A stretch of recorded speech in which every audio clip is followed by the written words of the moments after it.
আমরা যদি বলি 24 ঘন্টার মধ্যে ডক্টর ইউনূস থাকবে না, it is possible, it is quite possible.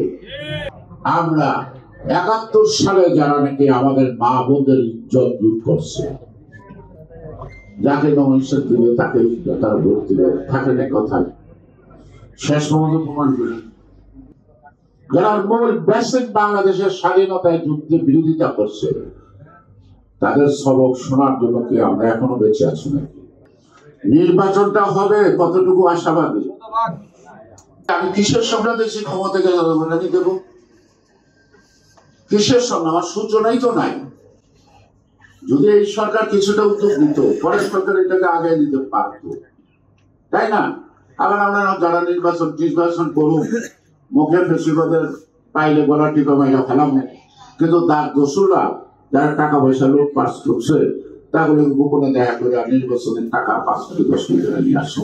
আবার আমরা তার বিরুদ্ধে কথা শুনি, আমরা তার বিরুদ্ধে কথা বলবো কখনো? সুতরাং সংস্কারটা দরকার হলো মনের সংস্কার। এই 31 দফা বলেন, যত দফা বলেন, তা বাস্তবায়ন করতে হলে you have to prepare mentally. We have to do it. এই প্রতিজ্ঞাটা আসতে হবে, কারণ আমি এটার সঙ্গে বিস্তারিত বলছি না, কারণ এটা তৈরির সময় ছিলাম, তর্ক বিতর্ক হচ্ছে, অনেক কথা আমি পছন্দ করে যাই, কিন্তু সবাই পছন্দ করছে, আসছে, আপত্তি নাই। এখন নির্বাচনটা যে হবে, আমরা কত লোক আশাবাদী বলেন? নির্বাচনটা হবে কতটুকু আশাবাদী বলতে পারেন? আপনার সংশয় কেন? আমার সংশয়টা এইটুকু, যেটা গর্ভবতী মা, হয়তো গ্রামের না শহরে, সে যেদিন কনসিভ করছে তার 2 মাস পর 1 মাস পর থেকে সে ডাক্তারের সাথে নিয়মিত চিকিৎসাধীন আছে, তার সুগার মাপা থেকে আরম্ভ করে খাদ্য তালিকা আছে। যতই চিকিৎসা নিচ্ছে, যতক্ষণ তার শিশুটা ভূমিষ্ঠ না হবে, ততক্ষণ এই মায়ের মধ্যে একটা আতঙ্ক থাকবে, আশঙ্কা থাকবে, আমার সন্তানটা ঠিক মতো হবে, ঠিক না?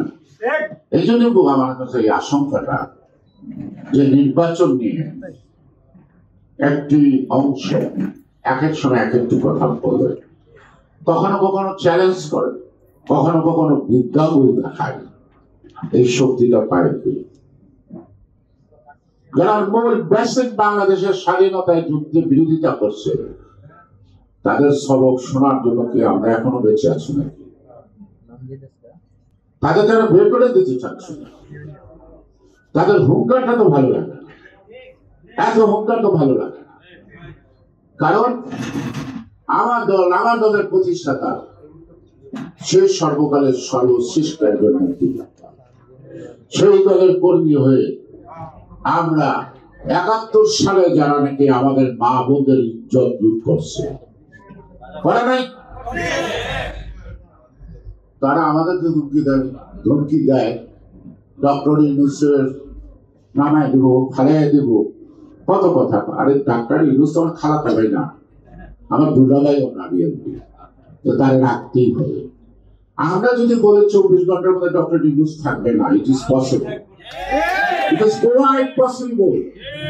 কিন্তু আমি তো পরিবর্তন করলাম, পরিবর্তনের পর আমি কি করব? আমার তো লক্ষ্য নির্বাচন, জনগণের ভোটাধিকার, একটা নতুন উদ্যোগে নির্বাচিত সরকারের মাধ্যমে আমার প্রতিশ্রুতিগুলি আমি পালন করতে চেষ্টা করব, ক্রমান্বয়ে, ঠিক না? ইউনূসের ফালাই দিলাম গেল না, হাসিনা দিল্লিতে হয়েছে, ইউনূস যেন আরেক জায়গায় হয়ে থাকবে। তারপরে নির্বাচনটা কে করবে, তারপরে কোন অবস্থা করতেছে, সেটা তো আমাকে ভাবতে হবে না, ভাবতে হবে কিনা?